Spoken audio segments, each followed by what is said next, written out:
क्योंकि मुझे किसी चीज को लेकर कोई कॉन्फिडेंस नहीं है, लेकिन मेरे पास स्पष्टता है। अगर आप में सिर्फ कॉन्फिडेंस है तो आप जीवन में गलतियां ही करेंगे। आपको अपने कॉन्फिडेंस को खत्म करके स्पष्टता लानी होगी।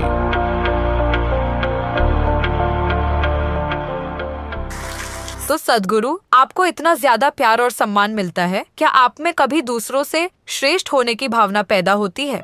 अभी तो हाँ।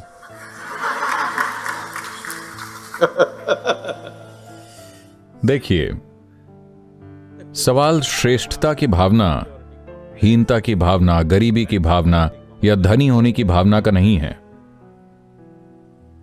अगर आपको कॉम्प्लेक्स है तो वो एक गंभीर समस्या है ना? चाहे वो किसी भी तरह का हो। कॉम्प्लेक्स का मतलब है आपने अपने बारे में कुछ मान रखा है और उस धारणा को इस तरह से ठोस बना लिया है कि आप जहां भी जाते हैं खुद को निपट मूर्ख साबित करते हैं। क्या मैं वैसा दिखता हूं? हेलो, क्या मैं ऐसा दिखता हूं कि मैं आपके सामने खुद को निरा मूर्ख साबित कर रहा हूं? नो। कोई कॉम्प्लेक्स नहीं, किसी भी तरह का नहीं। ठीक है, लेकिन फिर हमारा कॉन्फिडेंस हर दिन बदलता रहता है, तो इस बारे में आपका क्या कहना है? क्योंकि मुझे किसी चीज को लेकर कोई कॉन्फिडेंस नहीं है, मेरे पास स्पष्टता है। लोग सोचते हैं कि मेरे पास ज्ञान है, नहीं, मेरा सिर खाली है। इसीलिए इसे थोड़ा दिखाने लायक बनाने के लिए मैंने पगड़ी पहन रखी है। यह हमेशा पूरी तरह से खाली रहता है, लेकिन मेरे पास स्पष्टता है। स्पष्टता का क्या मतलब है? आप चीजों को वैसी ही देखते हैं जैसी वो हैं। ज्ञान का क्या मतलब है? आपके पास हर चीज के बारे में तयशुदा जानकारी है। अगर चीजें बदल गई हैं तो आप उन्हें वैसा नहीं देख पाएंगे जैसी वो हैं। ये अंधे होने के जैसा है। देखिए, लोग सोचते हैं कि उल्लू अंधे होते हैं। यह सच नहीं है।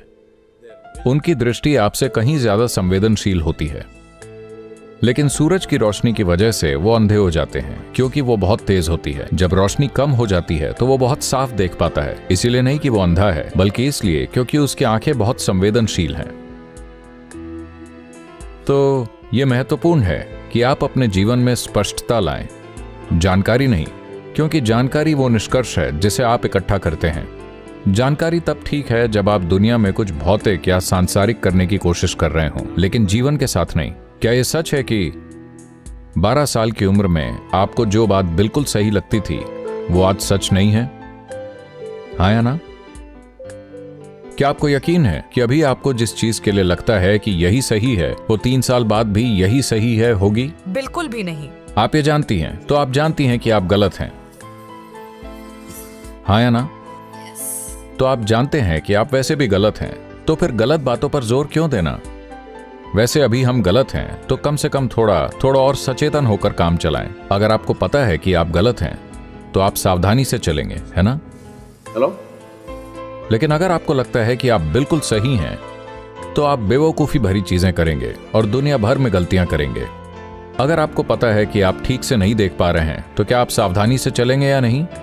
अगर मैं आपसे एक अंधेरे कमरे में चलने को कहूं, मान लीजिए कि हम सभी लाइटें बंद कर दें और कमरे को बंद कर दें, एकदम अंधेरा है। अगर मैं आपसे चलने को कहूं तो क्या आप अचानक बहुत सतर्क और सचेतन नहीं हो जाएंगे कि आप कैसे चलते हैं? लेकिन जब लाइटें जल रही हो तो आप बेहोशी में चलते हैं, हर किसी से टकराते हुए। तो अगर आप हर पल ऐसे चलना सीख लेते हैं जैसे कोई लाइट नहीं है और आप हर चीज को पूरी सावधानी से देखते हैं, तब आपको जो साफ दिखता है उससे आप गुजर जाते हैं। जो साफ नहीं दिखता वहां आप हिचकते हैं। कुछ जगहों पर आप थोड़ा चांस लेते हैं, लेकिन अगर आप कॉन्फिडेंस से भरे हैं तो आप जीवन में गलतियां ही करेंगे। हम नहीं जानते कि आप कहां पहुंचेंगे और किस में फंस जाएंगे। ज्यादातर लोग अपने पेशे में, पारिवारिक हालातों, सामाजिक परिस्थितियों में इस तरह से फंसे हुए हैं कि वो सब ऐसे हो गए हैं।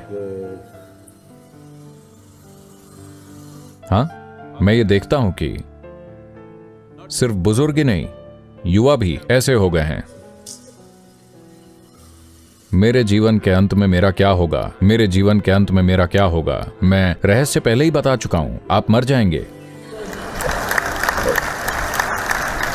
लेकिन सद्गुरु, अगर ऐसा होता है तो क्या करेंगे, अगर वैसा होता है तो क्या करेंगे, वो सारी चीजें होंगी। ऐसा नहीं है कि आपके जीवन में सब कुछ वैसा ही होगा जैसा आप चाहते हैं। चीजें उस तरह भी होंगी जो आपको पसंद नहीं है। एक बार ऐसा हुआ, शंकरन पिल्लई को उसकी नौकरी से निकाल दिया गया, सिर्फ इसलिए क्योंकि उसने एक सवाल पूछा था, धूम्रपान कर सकते हैं या धूम्रपान वर्जित है। इतने से सवाल पूछने पर आपको नौकरी से कैसे निकाला जा सकता है? उसने पूछा, धूम्रपान कर सकते हैं या धूम्रपान वर्जित है, और उसे नौकरी से निकाल दिया गया, क्योंकि उसे जो पूछना चाहिए था वो था दाह संस्कार या दफन।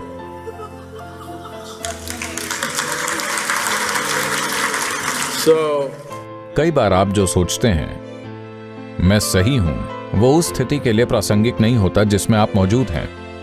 तो आपके जीवन का सबसे महत्वपूर्ण पहलू यह है कि आप प्रासंगिक हो, न कि सही। आप प्रासंगिक हैं।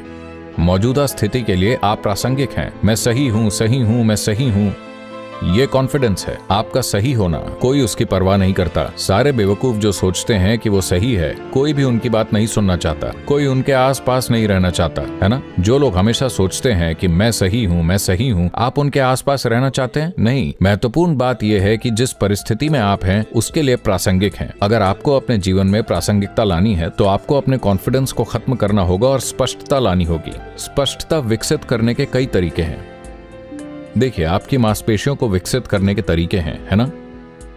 इसी तरह स्पष्टता विकसित करने के कई तरीके हैं। दुर्भाग्य से हमारी शिक्षा प्रणाली कई तरीकों से स्पष्टता को मंद कर रही है।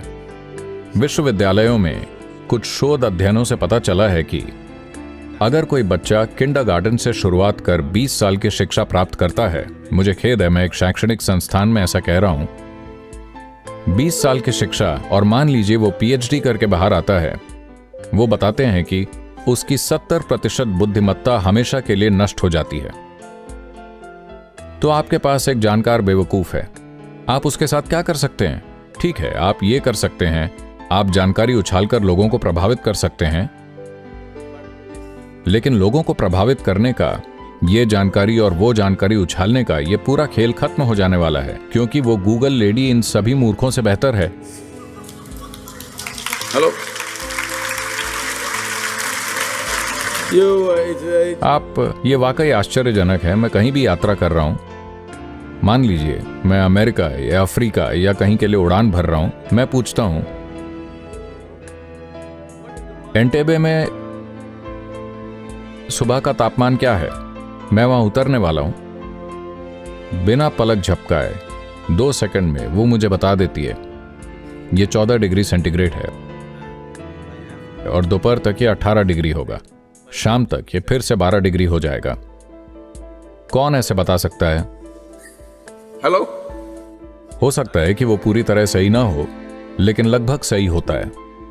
तो जो लोग अपने सिर पर जानकारियों का टोकरा ढो रहे हैं और श्रेष्ठ महसूस कर रहे हैं, मैं चाहता हूं कि आप इसे समझें। इस देश में और दुनिया में हर जगह, पिछली नहीं बल्कि उससे पिछली पीढ़ी में, कोई व्यक्ति जो किताब पढ़ सकता था उसे भगवान जैसा माना जाता था, क्योंकि बाकी सब अनपढ़ थे, और लोग सिर्फ इसलिए फले फूले क्योंकि वो गीता या बाइबल या कुछ और पढ़ सकते थे। वो फले फूले बस इसलिए क्योंकि वो पढ़ सकते थे। लेकिन एक बार जब हर कोई पढ़ सकता है तो हम उन लोगों को पूरी तरह से अनदेखा कर रहे हैं, है कि नहीं? हेलो। तो जो लोग जानकारी ढो रहे हैं और खुद को श्रेष्ठ समझते हैं, वो सभी अगले 15 से 20 सालों में कुछ भी नहीं रह जाएंगे। एक बार जब आर्टिफिशियल इंटेलिजेंस हर जगह उपलब्ध होगा तो जानकारी का कोई मतलब नहीं रह जाएगा, क्योंकि यह हर जगह उपलब्ध होगी। तब तक आपको जानकारी से परे कुछ करने में सक्षम हो जाना चाहिए। इसीलिए मैं आपके साथ हूं।